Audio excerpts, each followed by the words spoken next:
más, bienvenidos al estudio de la parábola de nuestro Mesías. Y es el Mesías precisamente el que logra que Israel retorne a la tierra y así establecerse.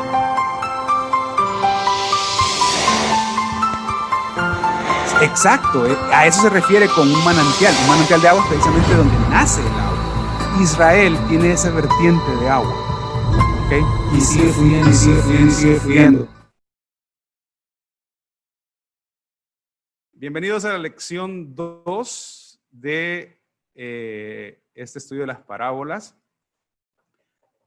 Vamos a estar viendo algunas otras acepciones de la palabra parábola. La semana pasada, en la primera lección, estuvimos viendo que parábola viene de las dos palabras mashal en hebreo y parabolen en griego. ¿Okay? Tenemos que recordar que la Biblia fue escrita principalmente en esos dos idiomas. Vimos que la palabra parábola es traducida como proverbio, adivinanza, anécdota, fábula, y que entra dentro de esos contextos. Eso fue lo que estudiamos la semana pasada. El día de hoy vamos a Dios mediante, a comenzar a ver las siguientes dos acepciones de la palabra mashal o parábola. Y el primero que vamos a ver es que también puede ser un enunciado profético.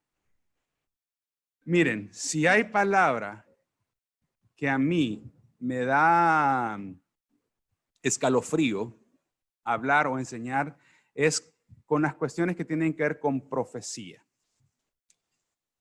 Porque algo que debemos entender, y esto no tiene que ver con el tema, pero siempre me gusta aclararlo, es que la profecía no es historia escrita por adelantado.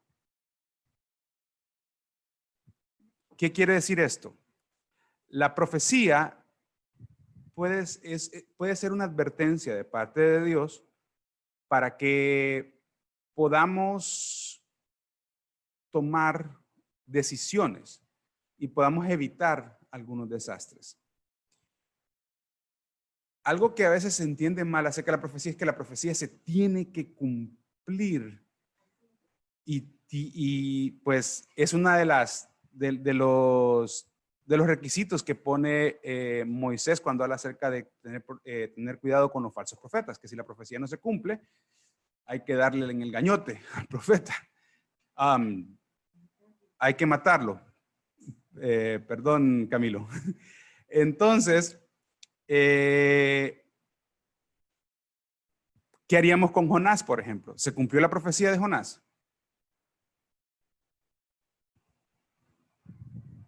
¿Alguien que me conteste? ¿Se cumplió o no se cumplió la profecía de Jonás?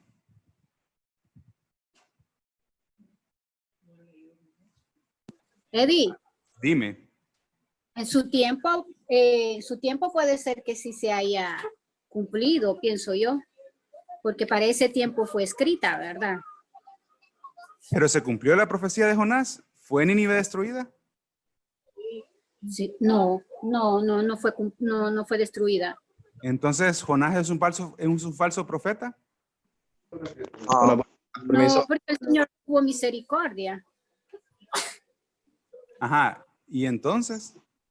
Sí, porque le dijo, voy a decir al pueblo de que si no hacen un cambio, pues tendrían consecuencias.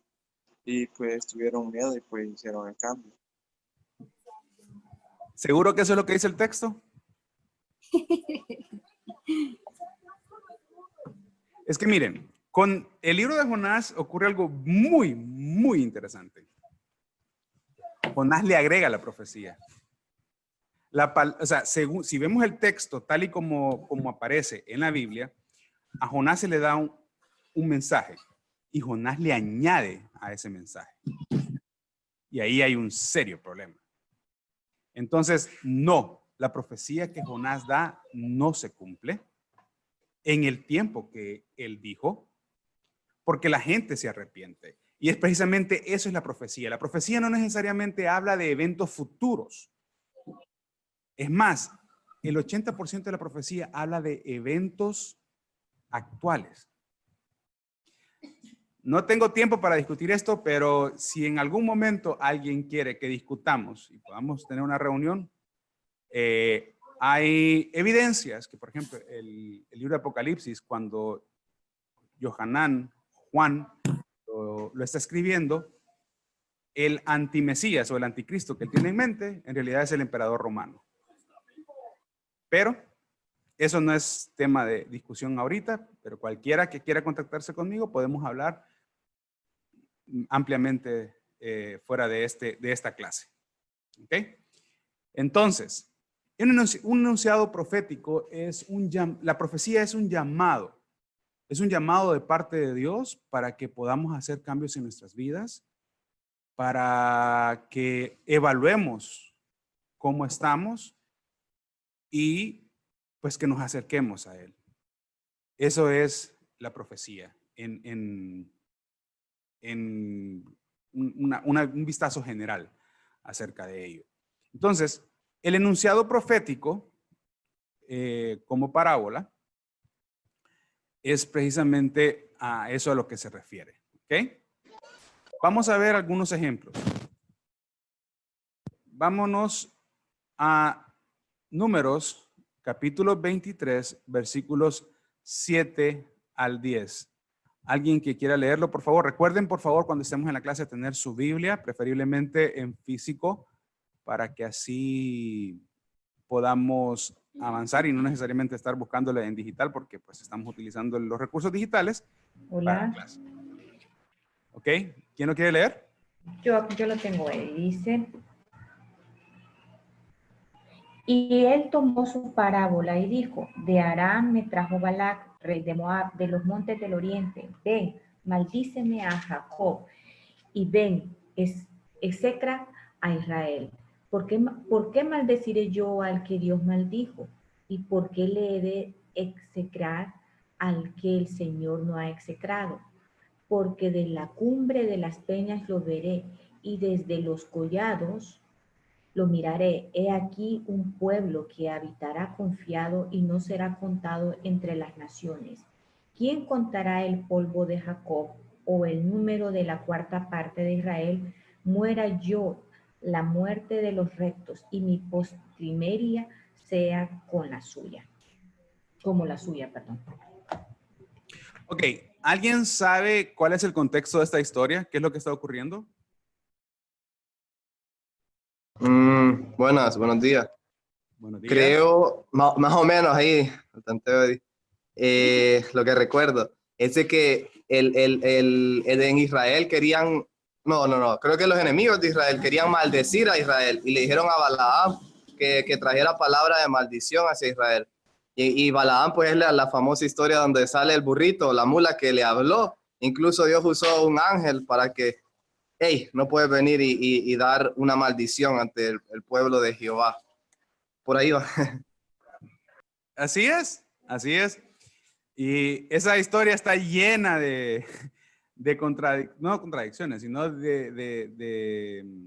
pues bueno, haciendo ver mal al profeta Balaam. Y de hecho esa es la palabra que utiliza la Biblia para referirse a él como profeta, un profeta de entre los gentiles. Y pues el hombre es contratado para maldecir a Israel. El Eterno le dice, no vas a hacer. Ensilla su burrita, se va con ella y la burra en 3 ocasiones le salva la vida.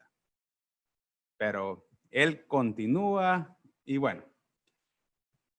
Lo interesante es que cuando finalmente él va a dar la maldición, abre la boca y Balaam pronunció su oráculo, dice. Y salen las bendiciones más hermosas que se han dicho acerca de Israel. Es tan hermoso lo que él dice acerca de Israel que es pronunciado por el pueblo de Israel en sus oraciones diarias todos los días. Cuán bellas son tus tiendas, oh Israel, tus moradas, oh Jacob, algo así va. Entonces, la palabra oráculo ahí, que es un enunciado profético, es mashal. Entonces vemos cómo también es un enunciado profético. También lo vemos en Ezequiel 20:45. Hoy vamos a usar bastante el libro de Ezequiel. Ezequiel 20:45. ¿Quién lo quiere leer?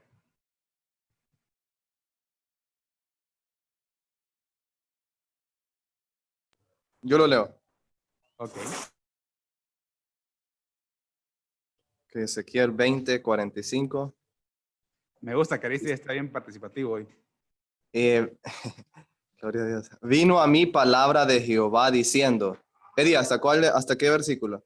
Solo el 45. Ok, vino a mí palabra de Jehová diciendo. Solo ese es. Sí, Ups. en 46 ya está la. Perdón, entonces lo puse mal. Sí. 49 es. Puse 45. ¿Ah? Del 45 al 49. Ok, perfecto. Entonces, esta es la 46. palabra. Ajá.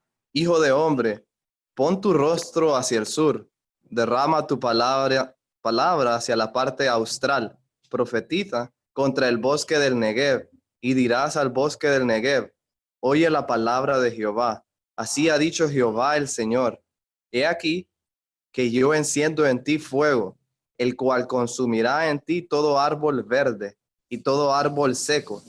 No se apagará la llama del fuego, y serán quemados en ella todos los rostros desde el sur hasta el norte.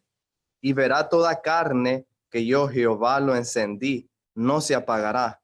Y dije, Señor Jehová, ellos dicen de mí, ¿no profiere parábolas?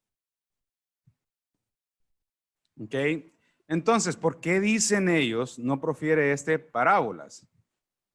O sea, ve ahí sí estaba correcto. Se me olvidó corregirlo en el anterior. Entonces dije, Señor Dios, ellos dicen de mí, ¿no habla más que parábolas?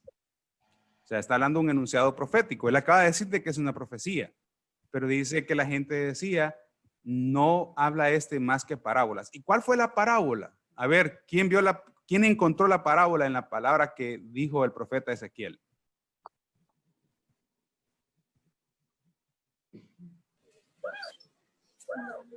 He aquí que yo enciendo en ti fuego. Profetiza cuando dice, He aquí que yo enciendo. profetiza contra los matorrales del Negev. No. Ok, pero ¿cuál es la parábola en sí? ¿Cuál es la historia o cuál? O la profecía, decís, Eddie. En la profecía en sí está la parábola. Así es. Pero no es, así ha dicho el Señor, he aquí que yo enciendo en ti fuego, el cual consumirá en ti todo árbol verde y todo árbol seco. Ok, pero ¿está hablando de árboles en realidad? No, de personas. Muy bien, muy bien. Entonces, vemos que está usando una hipérbola para validar su punto. Dice que va a encender un fuego que va a quemar absolutamente todo. Entonces, alegóricamente los árboles son, muy bien, los árboles secos son la gente malvada. Los árboles verdes son los justos. Pero el fuego, la pasión por cometer el pecado, iba a encender de tal manera que iba a quemar a todo mundo.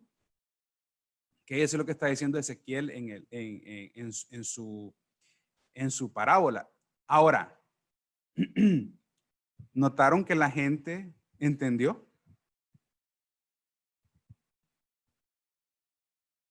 Sí, No entienden. sí, entendí. No, porque él dijo de que él solo habla en enigmas, dice la gente. O sea que no entienden. No, porque entendieron desde el momento que están diciendo que hablen enigma es porque ellos entendieron. ¿Verdad, Eddie? Así es. Y de hecho lo desprecian porque dice, este no está diciendo, este no está diciendo palabra del Señor. O sea, eso es algo que se ve. Es algo lógico.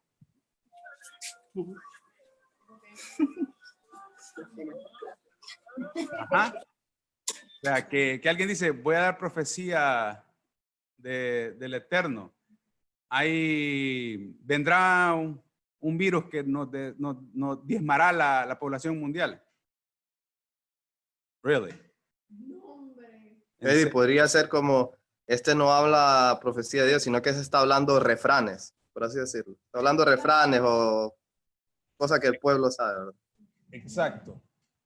Y lo interesante es que la gente capta la parábola, entiende el enunciado inmediatamente. Y eso es una de las cosas que vamos a tratar de descifrar, de comprender y de entender. Una de las cosas más difíciles de comprender de la Biblia, bueno, no de comprender, sino como que de ubicarnos nosotros hoy en día que estamos leyendo la Biblia, es que la Biblia no fue escrita para mí. O sea, no me malinterpreten, la palabra de Dios es para todos. Pero el que escribió la Biblia, humanamente hablando, no estaba pensando en ninguno de nosotros. No el contexto. No, o sea, ¿para quién fue escrito el libro de Ezequiel? Para el pueblo de Israel. Para el pueblo de Israel de ese entonces. ¿Pero cuál parte? ¿Israel o Judá? Judá era en ese momento.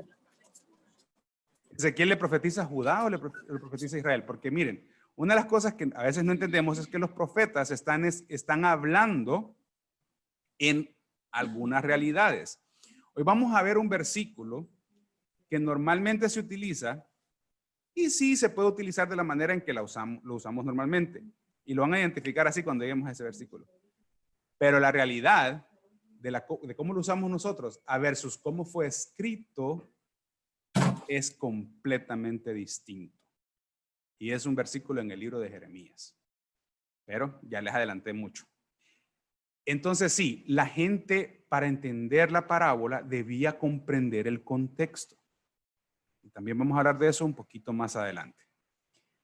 All right. Entonces ya vimos que la palabra mashal puede ser traducida o puede ser entendida como un proverbio, una adivinanza, una anécdota, una fábula, un enunciado profético. Y ahora vamos a parábola, pero quiero que entendamos que hay dos tipos de parábolas.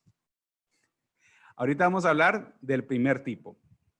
La siguiente semana, si el Eterno lo permite, vamos a hablar del segundo tipo de parábola y ese es el tipo de parábola que utiliza nuestro Mesías, nuestro Maestro, el Rey de Reyes y Señor de Señores, Yeshua, mi Salvador. No sé si ustedes también, pero el mío sí es. Entonces, vamos a ver.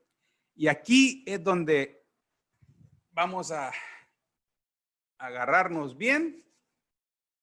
Vamos a aprender muchos conceptos y vamos a tener que dejar algo de tarea. All right. Ya vamos a media hora de la clase casi. Los que han estudiado con nosotros saben de que normalmente no recito versículos, sino capítulos completos. Y este es el caso en esta ocasión. Ezequiel 17, del 1 al 24. O sea, creo que es todo el capítulo de Ezequiel. Aquí ya vamos viendo cómo es utilizado como una parábola. Entonces, voy a ver quién está conectado, que no haya participado. A ver, Laura. Hola, buenos días. Buenos días. Si podrías, por favor, leernos el libro de Ezequiel 17, del 1 al 24? Sí. Parábola de las águilas y la vid. Vino a mí palabra del Señor diciendo, Hijo de hombre, propón una figura y compón una parábola a la casa de Israel. Y dirás, así ha dicho Dios el Señor. Una gran águila de grandes alas y de largos miembros, llena de plumas de diversos colores, vino al Líbano y tomó el cogollo del cedro. Arrancó el principal de sus renuevos y lo llevó a la tierra de mercaderes y lo puso en una ciudad de comerciantes. Tomó también de la simiente de la tierra y la puso en un campo bueno para sembrar. Y la planta junto a aguas abundantes la puso como un sauce, y brotó y se hizo una vid de mucho ramaje, de poca altura, y sus ramas miraban al águila, y sus raíces estaban debajo de ella. Así que se hizo una vid y se arrojó sarmientos y echó mugrones. Había también otra gran águila de grandes alas y de muchas plumas, y he aquí que esta vid juntó cerca de ella sus raíces y se extendió por ella por los surcos de sus plantíos. En un buen campo junto a muchas aguas fue plantada para que hiciese ramas y diese fruto, y para que fuese vid robusta. Diles, así ha dicho el Señor, será prosperada, no arrancará sus raíces y destruirá su fruto y se secará. Todas sus hojas lozanas se secarán, y eso sin gran poder ni mucha gente para arrancarla de sus raíces. Y he aquí está plantada. Será prosperada, no se secará del todo cuando el viento solano la toque. En los surcos de su verdor se secará. Y vino a mí palabra del Señor diciendo, di ahora, casa rebelde, ¿no habéis entendido qué significan estas cosas? Diles, he aquí que el rey de Babilonia vino a Jerusalén y tomó a tu rey y a sus príncipes y los llevó consigo a Babilonia. Tomó también a uno de la descendencia real e hizo pacto con él y le hizo prestar juramento y se llevó consigo a los poderosos de la tierra, para que el reino fuese abatido y no se levantase, a fin de que guardando el pacto permaneciese en pie. Pero se rebeló contra él, enviando embajadores a Egipto para que se le diese caballos y mucha gente. ¿Será prosperado? ¿Escapará él de estas cosas hizo? El que rompió el pacto podrá escapar. Vivo yo, dice el Señor, que morirá en medio de Babilonia, en el lugar donde habita el rey que le hizo reinar, cuyo juramento menospreció y cuyo pacto echó con él rompió. Y ni con gran ejército ni mucha compañía hará Faraón nada por él en la batalla, cuando se levanten vallados y se edifiquen torres para cortar muchas vidas, por cuanto menospreció el juramento y quebrantó el pacto, cuando he aquí que había dado su mano y ha hecho todas estas cosas, no escapará. Por tanto, así ha dicho el Señor, vivo yo, que el juramento mío que menospreció y mi pacto que ha quebrantado, lo traeré sobre su misma cabeza. Extenderé sobre él mi red y será preso en mi lazo y lo haré venir a Babilonia y ahí entraré en juicio con él por su prevaricación con que contra mí se ha rebelado.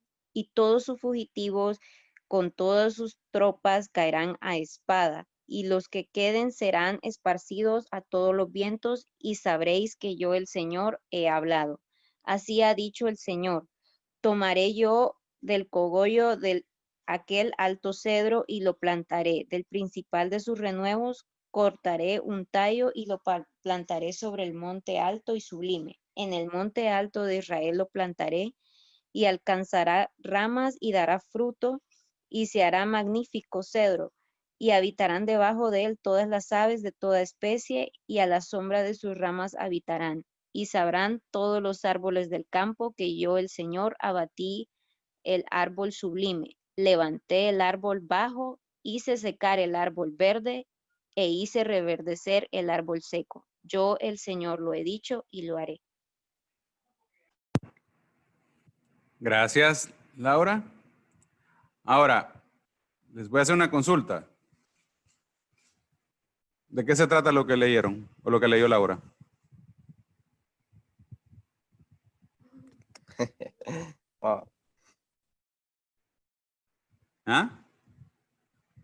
¿Alguien entendió? Sí, A ver, a ver. lo que yo pude ver es que ahí prácticamente quien estaba hablando era el Señor, directamente. O sea, ahí no había como un intermediario al que él estuviera diciendo eso. Bueno, eso por lo que estoy leyendo, ¿va? Sino que era él directamente el que estaba hablando. Sí, No sé. pero ¿de qué está hablando? Yo entiendo que está haciendo referencia y está haciendo entender al pueblo por medio de la naturaleza.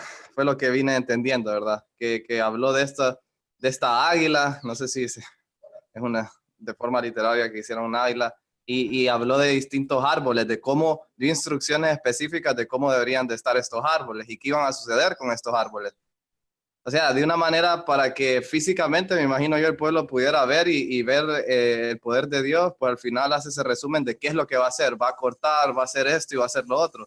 Y eso lo está dando para que su palabra, la profecía que va a dar sobre algún pueblo, entendí, Babilonia, creo que se mencionó, iba a pasar algo. Entonces está haciendo como referencia de que con lo que él muestre ahí, ese poder, ¿verdad? Es el que va a obrar en lo que sea que él quiera transmitir, que no, como no he leído mucho el libro, me intriga. Está bien, no te preocupes. De Muy hecho, buenas, buenos días, buenos días. Pues lo que yo Días. pienso que mi nombre es Edgardo Canaca, bendiciones. Lo que le está hablando ahí es de lo que estaba pasando en Israel en ese momento. Era el ajá, pueblo de Israel y Judá, lo que venía a la grandeza también del mismo Babilonia con el rey Nabucodonosor. También que iba a caer, que Israel iba a buscar ayuda en el faraón, y el faraón no iba a hacer nada porque el rey iba a ser el que Dios había puesto sobre toda la tierra, el poder era Babilonia. Y al mismo Babilonia, cuando el Señor, él lleno de soberbia, el rey Nabucodonosor, dijo, mire lo que he construido, el Señor mandó un espíritu y por 7 años le vino locura y después lo restituyó, aún en su sequedad lo restituyó. Y después el mismo rey de Babilonia, el mismo rey, pues al mismo rey que había encarcelado lo trató con respeto. Y el pueblo, pues de ahí se mira que más adelante, después el Señor hace que el pueblo de Israel sea libertado. Cuando viene cuando salió de la mano, en un futuro se mira leyendo Daniel que lee la mano y viene el Medo persa y conquista y vuelven a construir lo que era el pueblo, todo el muro y todo lo que nosotros hemos visto en Nehemías y en otras palabras que está en otros libros. Entonces, lo que está haciendo es Dios estaba haciendo un recuento de todo lo que iba a pasar en ese proceso que el pueblo iba a llevar. muy bien, Edgardo, muy bien. Y tenemos que recordar que la gente a la que se les escribió esto, porque Ezequiel escribe, no solamente habla, a quien él está escribiendo esto, entiende lo que está escribiendo. Porque si no, ¿para qué escribirlo? Y obviamente lo entiende porque ha vivido. Muy bien la participación, solo hay algunas cositas que vamos a aclarar, vamos a ir detallando. La historia que está narrando Ezequiel en esa parábola se encuentra en el libro en el segundo libro de Reyes, capítulos 24 y 25. En el segundo libro de Crónicas, capítulo 36, y en Jeremías 29. Ahora, parte de lo que él habla en la profecía ya pasó, ya ocurrió. Y parte de lo que él habla está por ocurrir. Entonces,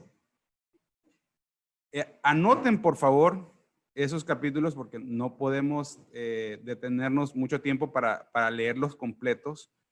Pero si ustedes leen Ezequiel 17 y lo comparan con el segundo libro de Reyes 24 y 25 y Crónicas y Jeremías, van a poder entender y ver un panorama más amplio de lo que está hablando Ezequiel. Y ustedes se podrán preguntar, bueno, pero ¿por qué nos mandan a leer tantos versículos o tantos capítulos de la Biblia para poder entender una parábola? ¿Ok? Y es precisamente porque todo esto son eventos que están entrelazados. Aquí tenemos una línea de tiempo básica, no es muy profunda y elaborada, pero nos habla acerca de los tiempos en los cuales los profetas, tantos mayores como menores, estuvieron hablando y a quién estuvieron predicando cada uno de ellos. Tenemos que recordar que el pueblo de Israel fue dividido en dos reinos, el reino del norte y el reino del sur.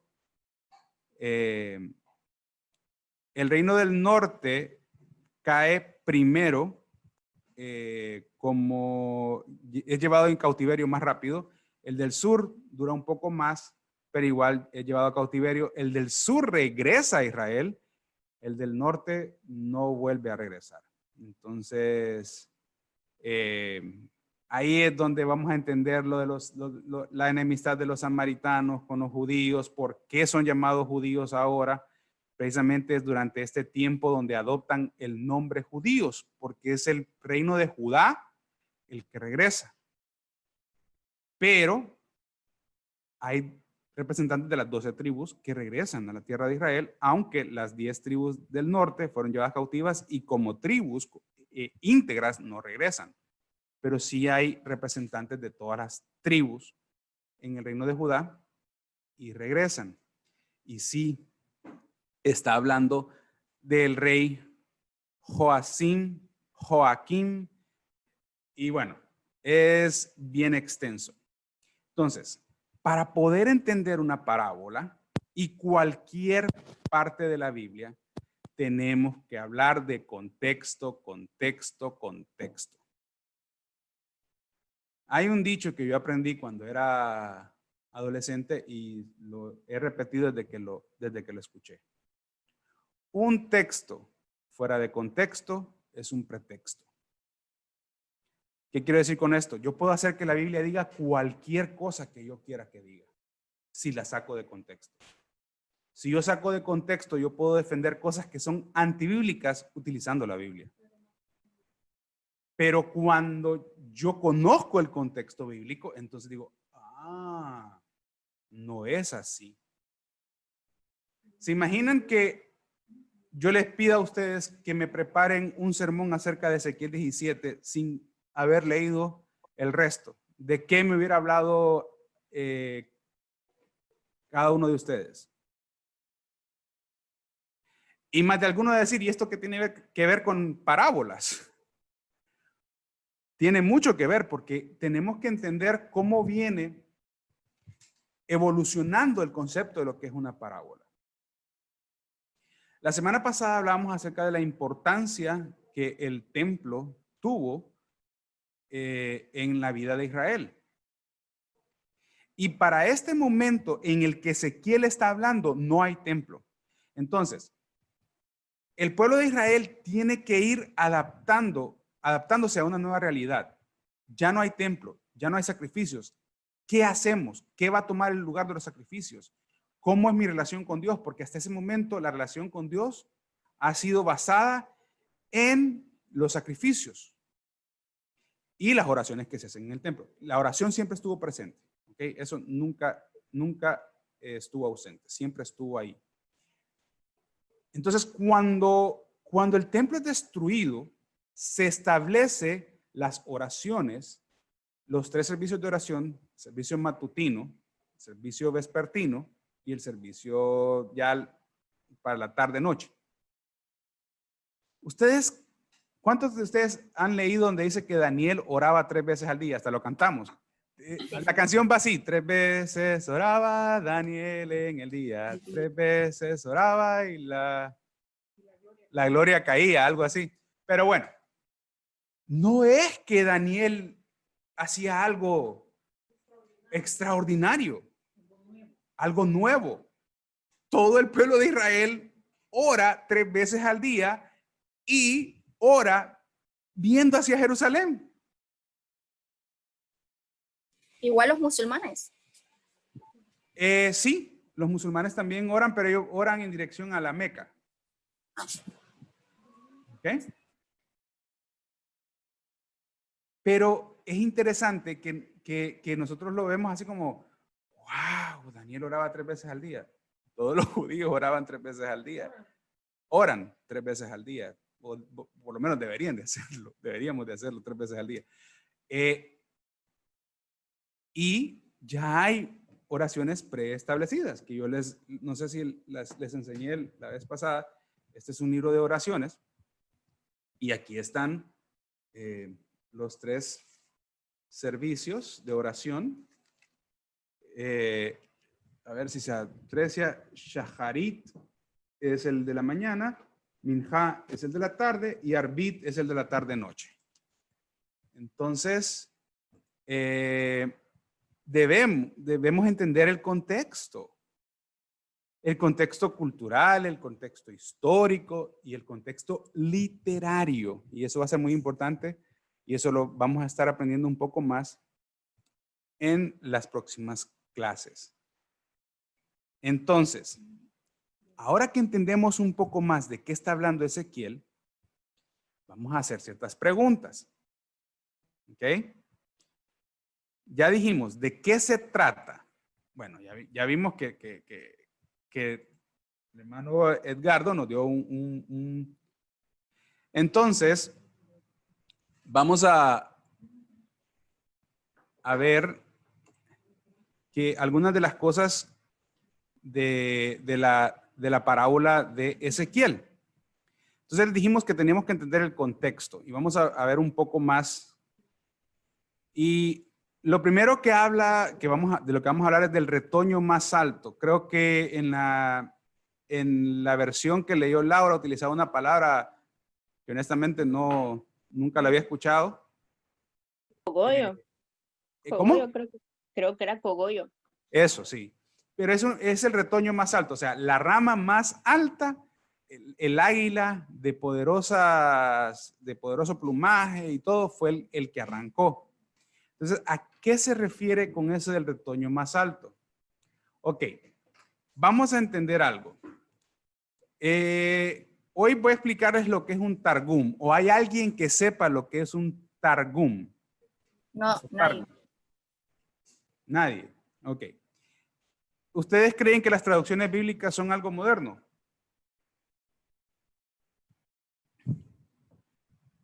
Es algo antiguo. La Biblia Sí, puede ser. se empezó a traducir del hebreo a otros idiomas. Los primeros que empezaron a traducir, según tengo entendido, fue para el tiempo de Daniel, o mejor dicho, Daniel es el que recoge todas estas enseñanzas y traducciones. Y los Targum entran en una categoría porque no solamente es una traducción, sino que también es una explicación de los textos, basado precisamente en la tradición oral y en las explicaciones de los rabinos de aquel momento. Ya habían rabinos en ese momento. Entonces, el Targum, cuando habla del retoño más alto, hace un paréntesis y dice, y me acercaré entre la casa de David, la cual es comparada a un cedro alto, y la estableceré, la estableceré de sus descendientes. O sea, va a establecer la casa de David de los descendientes. Tenemos que recordar que la casa de David es quien reina en Judá. Y son los reyes, son los descendientes de David los que están reinando. Y pues lastimosamente no hicieron un muy buen trabajo. Salomón fue el mejor, pero después de Salomón estuvo Roboam y Jeroboam, y ahí hubo un declive. Rashi y Radak son comentaristas ya más modernos y basados en el Targum ellos explican que el sujeto del versículo es el Mesías. Okay, que el retoño ese del cual está hablando es el Mesías. Radak lo identifica como Zorobabel, que es el nieto de Joaquín y líder de los judíos exiliados que retornaron de Babilonia. Y según el Nuevo Testamento, este es uno de los antepasados de Yeshua. ¿Qué tiene que ver eso con lo que estamos viendo? Cuando Ezequiel está dando la profecía, la parábola, ni él mismo sabe exactamente qué es lo que está diciendo. Pero más adelante, cuando la profecía se cumple, vemos que podemos aplicarlo tanto a el descendiente físico del reinado, que es precisamente Zorobabel, o también podemos decir que es el Mesías.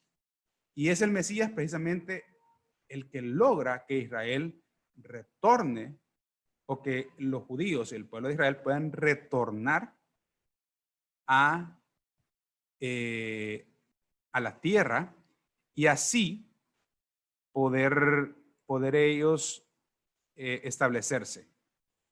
Y pues como hablaba Edgardo, luego se establece ya el reinado otra vez y se reconstruye el templo. Ahora, cuando habla del cerro más alto, aquí sí quiero que vayamos a las Biblias, a Isaías, capítulo 2, versículo 2. ¿Quién quiere leerlo?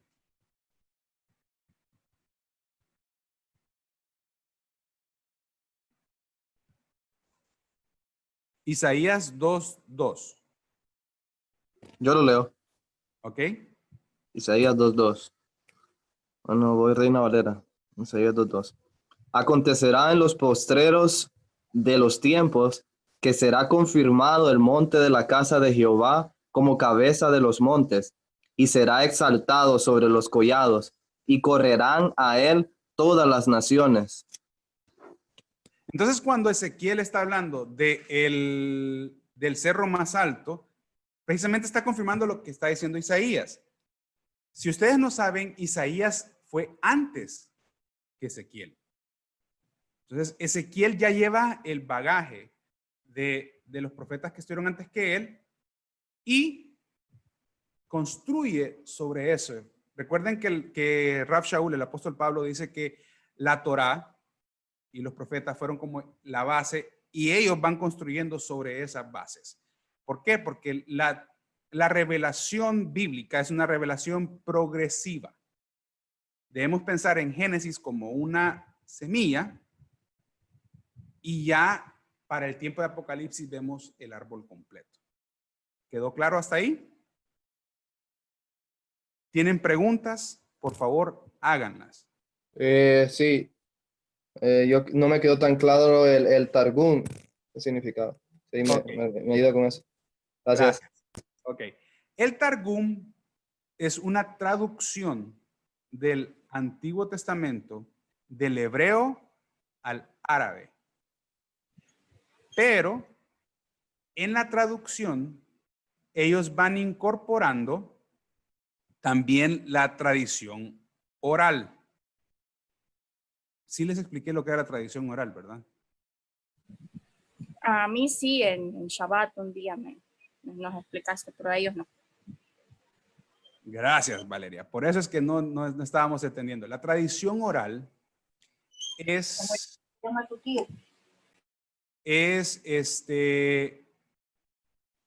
como la explicación que le dan los sabios de Israel al texto bíblico.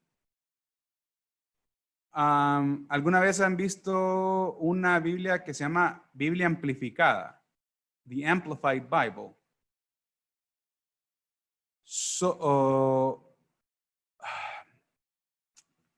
Son Biblias que llevan comentarios en el mismo texto.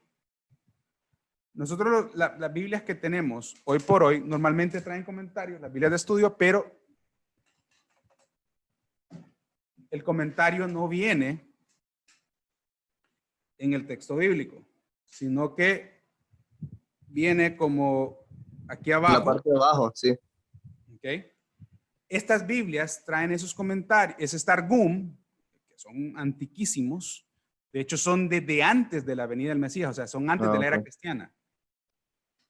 Que fueron hechos precisamente, ¿saben en qué periodo? En el periodo de que nosotros llamamos el periodo de silencio, en los 400 años, que es en el periodo intertestamentario. ¿Ok? Entonces, ahí se llevan a cabo esas traducciones de la Biblia al árabe. También se llevó a cabo la Septuaginta, se llevó a cabo varias traducciones de la Biblia, mejor dicho, del Antiguo Testamento, para que entendamos mejor, porque si solo digo Biblia, ustedes creen que también estamos hablando del Nuevo Testamento, pero no, del Antiguo Testamento. Entonces ellos van poniendo los comentarios y nos ayuda. ¿Por qué? Porque para el tiempo que Yeshua viene a la tierra, esos Targum ya se han hecho parte del día a día de la gente. Entonces, muchos de los conceptos que ellos manejan de la Biblia o de las Escrituras vienen de esos comentarios del Targum. Incluso Pablo, Rav Shaul, cita al Targum en varias ocasiones. ¿Quedó más claro hasta ahí? Sí, gracias. Yo lo que entiendo ahí, hermano, es que lo que es la Septuaginta es la recopilación que hicieron y 72 sabios, inclusive el mismo Señor Jesucristo, él la citaba. Sí. Sí. La otra, entiendo, lo que está hablando, esa palabra lo que significa es comentario, pero como recuerde que también hay una parte que se fue a Babilonia, por eso se divide en dos grupos que dan comentarios también. Uno de las partes de Babilonia, ellos también interpretaban de una forma, y los que estaban en Jerusalén interpretaban de otra. Ok, y ahí se une. Pero ahí ya estamos hablando del Talmud. Ese es otro 20 pesos. El Talmud no es incorporado dentro de las traducciones bíblicas. Los Targumim, que hay como 2 o 3 que son famosos, el Targum de Jonathan es el más famoso, y el de Onkelos, son esas traducciones que van incorporando comentarios cortos. El Talmud, wow, son comentarios sobre discusiones. No nos vamos a meter ahí. Pero sí, gracias por haberlo traído a colación, porque ya también es parte de lo que la gente maneja. Y de hecho, más adelante vamos a hablar de cómo Yeshua cita el Talmud, porque lo hace. Entonces, ¿cuál es el problema? Y con esto ya vamos terminando la sesión de hoy. El problema es que como no tenemos todas esas herramientas, no tenemos todo ese conocimiento, cuando vamos al Nuevo Testamento, llegamos a conclusiones que la gente que estaba recibiendo ese mensaje jamás hubiera llegado. Entonces no llegamos al mensaje que fue el que querían dar los escritores. Les prometo que esta es probablemente la clase más técnica que vamos a tener. La próxima semana ya va a ser un poco más sencillo. ¿Ok? No veo las caras de todos, pero me imagino que ahorita que sienten la cabeza así. Porque la información es bastante. Por eso no quise, de hecho tengo más ejemplos acerca del uso de las parábolas en los libros proféticos, pero no las voy a utilizar porque tendríamos que llevar demasiado bagaje, demasiado conocimiento previo. Y lastimosamente, el periodo de los profetas, fíjense que la iglesia estudia los libros proféticos. Les encanta estudiar Daniel, les encanta estudiar Ezequiel, pero no estudian Crónicas ni Reyes. Y sin entender Crónicas y Reyes, no pueden interpretar correctamente los libros proféticos. Porque si no se entiende la historia, no se sabe de qué se están refiriendo. ¿Vieron cómo la gente en el libro de Ezequiel le decía, si lo que estás diciendo es solo lo que está pasando. ¿Por qué? Porque estaban entendiendo lo que ellos hablaban. Y entonces, el retoño más alto, en conclusión, terminando la parábola de Ezequiel, para poder terminar la sesión, se refiere o al Mesías o a Zorobabel. ¿Ok? Que son los dos reyes que van a establecer el reino de Israel en el cerro más alto. ¿Cuál es el cerro más alto? El cerro del templo. Pero curiosamente no es el cerro más alto ni siquiera de Israel. ¿Sabían eso? Es el cerro más alto espiritualmente. Por eso, cuando se va a Jerusalén, se dice, vamos a subir a Jerusalén. Tú puedes estar en el Everest, en el punto más alto de la tierra, pero se dice, vamos a subir a Jerusalén. Y sí, literalmente se sube, pero se refiere precisamente a que vas a subir al punto más alto, más elevado, espiritualmente hablando. Y a ese lugar vamos a llegar a las naciones. Lo podemos interpretar de varias maneras, pero creo que la más importante es que Israel tiene la riqueza de la palabra de Dios de la manera más pura. ¿Alguien alguna vez ha tomado agua de una vertiente de donde nace el agua? ¿Alguna vez alguien lo ha hecho? Yo, Ajá, Benny, contame, ¿cómo sabes agua? aparte de que sale hirviendo, ¿Hirviendo vos? si sale caliente o si estás Entonces son aguas termales, pero agua de un río, donde nace un río. Ajá. se siente hasta dulce. Sí. Se siente hasta dulce. Como un manantial. Exacto, a eso se refiere con un manantial. Un manantial de agua es precisamente donde nace el agua. Aquí cerca de la costa norte, donde vivimos nosotros de San Pedro Sula, está el Nacimiento, un balneario donde usted... yo he ido. Ok, donde uno puede ir y tomar agua, de donde sale el agua ahí, ningún problema. Ahí no hay bichos, no hay bacterias, no hay nada, porque viene saliendo de la roca. Pero no tomé del agua. Uy, te la perdiste. Pero tenés que irte justo donde está la vertiente, donde está el manantial. Entonces, Israel tiene esa vertiente de agua, ¿ok? Y sigue fluyendo y sigue fluyendo y sigue fluyendo. ¿Significa de que ellos no se equivocan? No quiero que me malinterpreten ni que los judíos son wow. Pero tienen una gran ventaja, que ellos sí entienden el contexto, ellos sí hablan el idioma y entonces pueden ayudarnos a entender las escrituras de una manera más confiable. ¿Ok? La tarea, para los que quieran hacerla, y vamos a darle chance a las personas que la próxima semana quieran hablar acerca de ello, son las parábolas que se encuentran en Isaías 53, del 1 al 2, y segundo de Samuel 12, del 1 al 12. Isaías 53, del 1 al 2, y segundo de Samuel 12, del 1 al 12. ¿Sí?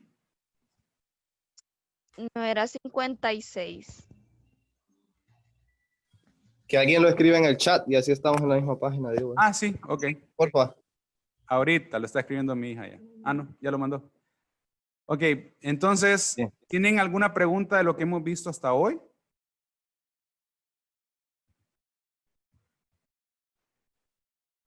Yo tengo una pregunta. A ver, Camilo. Sí, sobre cuando usted habla del tema del contexto. Eso me gustó bastante. Bueno, yo me acuerdo un curso que pasé cuando estaba estudiando de epistemología, basado en el tema de la hermenéutica, que era el tema de la interpretación de los textos. Me acuerdo que aparecía para todo texto en realidad el tema del contexto es importante. Mi pregunta va en el sentido de que, bueno, toda la Biblia debe entenderse en contexto, ya, si se quiere, pero eso se aplica en el sentido de que todas las partes, cada capítulo de la Biblia, ¿se puede aplicar a nuestras vidas o no? Va como en ese sentido. Si, Ok. Ujú. Muchas gracias, Camilo. Creo que eso no lo dejé claro. Tenés mucha razón. Sí, la Biblia se aplica a nuestros días. Debemos extraer las lecciones eternas. De hecho, si hay un texto bíblico que no tiene una lección eterna, bueno, voy a volver a decir eso. Parte del por qué tenemos el canon que tenemos es porque habían lecciones eternas en el texto que se puso en lo que es la Biblia. ¿Ok? Muchos libros, cuando se fueron desarrollando el canon bíblico, fueron quitados porque no tenían principios eternos o tenían inconsistencias en cuanto al panorama total de lo que era, de lo que es, mejor dicho, el mensaje de salvación de Dios a la humanidad, porque de eso se trata la Biblia. La Biblia se trata del mensaje de salvación de Dios, o mejor, tal vez no mejor dicho, pero el mensaje de la relación que podemos tener con un Dios eterno que está involucrado en la historia humana y está involucrado en mi historia y me ama a mí individualmente y nos ama a todos colectivamente. Entonces sí, todas las enseñanzas tienen principios que podemos extraer para aplicarlos a nuestra vida. Ahora, ese principio que yo extraigo y esa enseñanza que yo extraigo no puede ir contraria a lo que originalmente fue escrito. ¿Ok?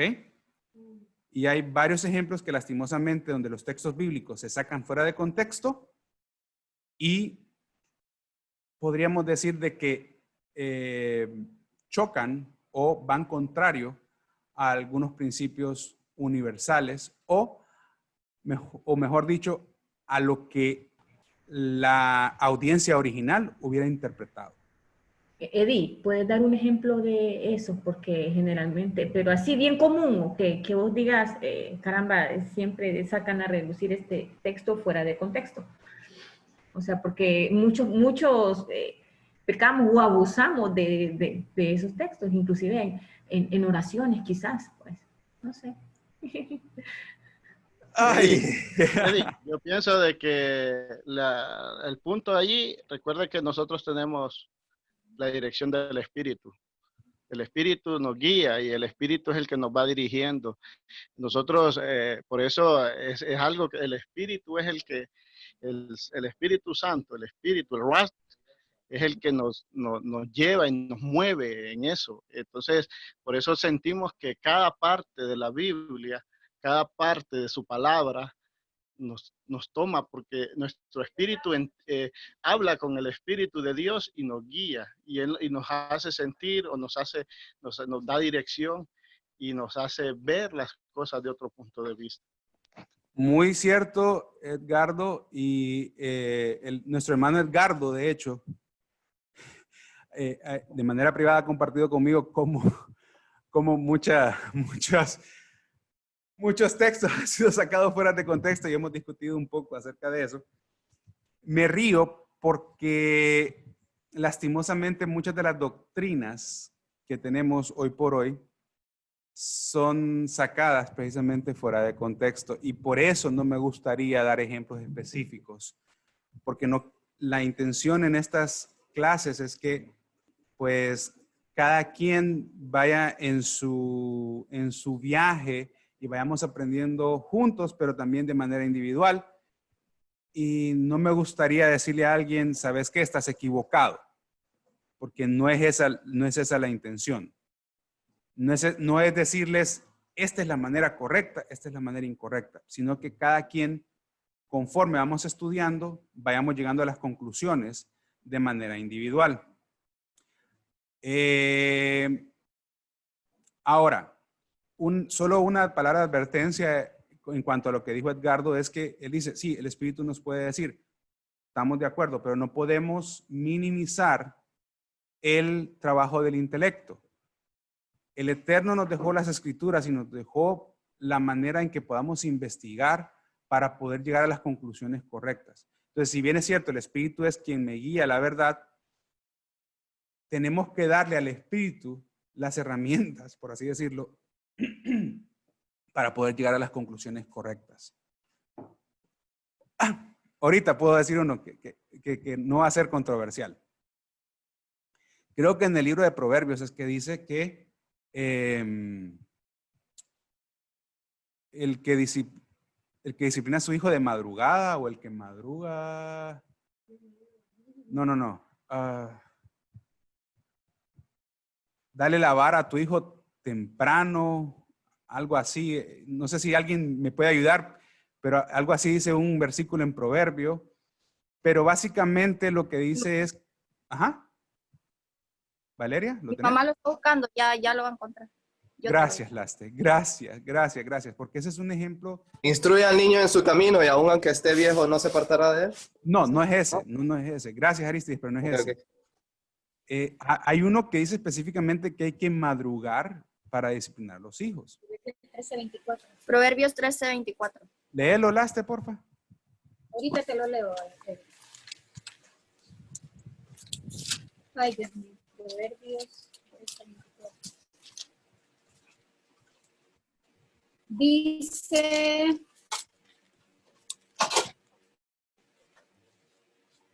a ver, creo que este es. Quienes no emplean la vara de disciplina odian a sus hijos. Los que en verdad aman a sus hijos se preocupan lo suficiente para disciplinarlos. Ese es.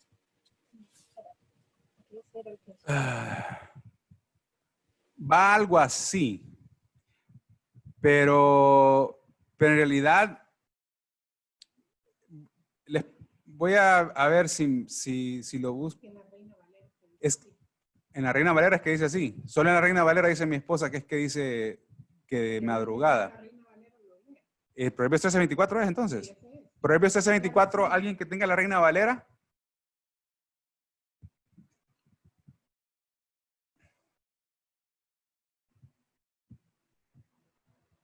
Camilo, Aristides, ¿tú tenías la Reina Valera? Sí. Lee Proverbios 13:24, por favor. Proverbios 13:24. Correcto. Proverbios 13:24, aquí está.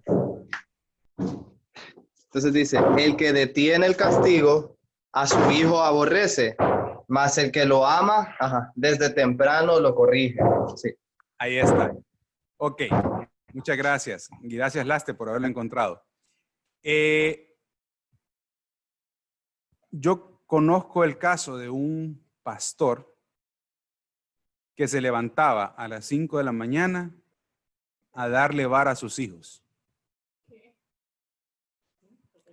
Porque la Biblia dice que temprano hay que corregir al hijo. Los levantaba para pegarles.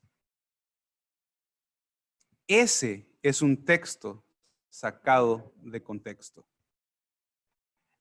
Lastimosamente, él no lo hacía por maldad. Y ese es el problema. La gente que saca la Biblia de contexto no lo hace por maldad.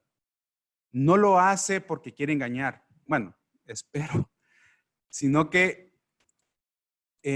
lo hace en el afán de cumplir lo que la palabra de Dios dice. Y creo que en eso estamos todos. Y por eso es que a mí no me gusta decir tal cosa es errónea. Porque ¿quién soy yo para juzgar completamente? ¿Se acuerdan que les dije que la Torá tiene 70 caras? Y lastimosamente lo que nosotros leemos son traducciones. Tenemos que entender que el libro de Proverbios es un libro poético. Entonces no podemos interpretarlo de manera literal. Cuando interpretamos la poesía de manera literal, andamos mal. Entonces, las parábolas, que es lo que estamos nosotros estudiando, debemos estudiarlas y entenderlas en el contexto del cual estamos leyendo. Y me voy a adelantar. La próxima semana vamos a ver que la parábola en realidad se convierte en un estilo literario. Ya para el tiempo del segundo templo se convierte en un estilo literario. Y los rabinos del tiempo intertestamentario lo utilizaban de esta manera. El periodo intertestamentario es lo que ocurre entre Segundo de Crónicas y Mateo. Porque Segundo de Crónicas es el que cierra el periodo de historia del Antiguo Testamento. Malaquías es el último profeta, pero Segundo de Crónicas es el que cierra el ciclo histórico. No sé si eso se entiende. Voy a preguntar, Diosana, ¿te quedó bien con el ejemplo ese? ¿Sí? Ok. Camilo, ¿quedamos bien con lo del contexto? Sí, pero tenía una pregunta para complementar quizás. En otro sentido, entender lo del contexto. ¿Existe algún libro quizás que uno diga, bueno, es demasiado histórico, es demasiado en ese tiempo y que no se pueda, o para mucha gente sea muy difícil aplicarlo a la actualidad, a nuestras vidas? ¿Hay algún texto que uno diga, no, en realidad es muy histórico, es muy en ese tiempo? ¿Del texto bíblico? No.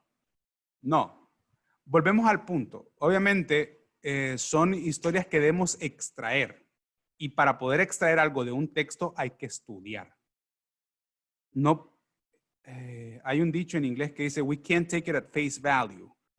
En otras palabras, no lo puedo tomar de manera literal en algunos momentos, sino que tengo que investigar a ver de qué estaba hablando en realidad el que escribe. Y ese es el verdadero desafío, porque tenemos varios obstáculos. Número uno, el idioma.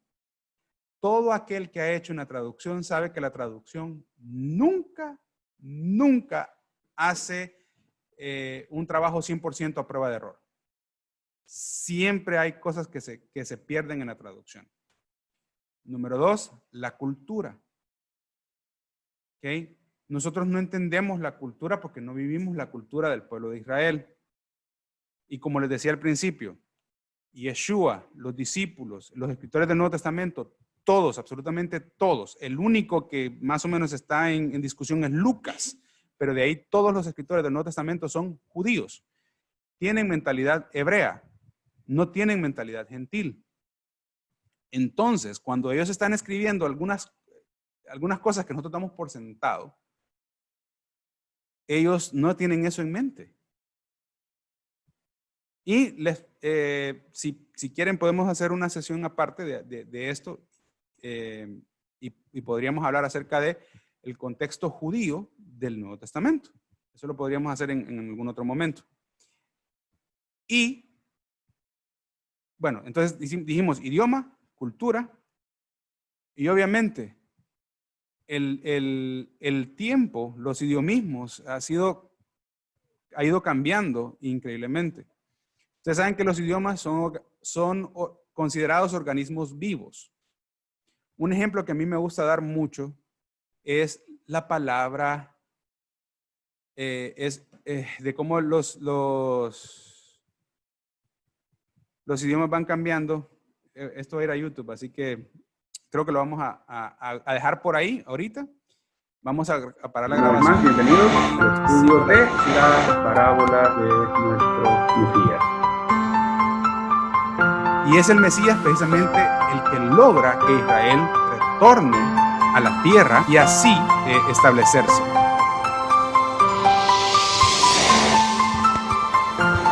Exacto, a eso se refiere con un manantial de agua es precisamente donde nace el agua. Israel tiene esa vertiente de agua, ¿ok? Y sigue fluyendo, y sigue fluyendo, y sigue fluyendo.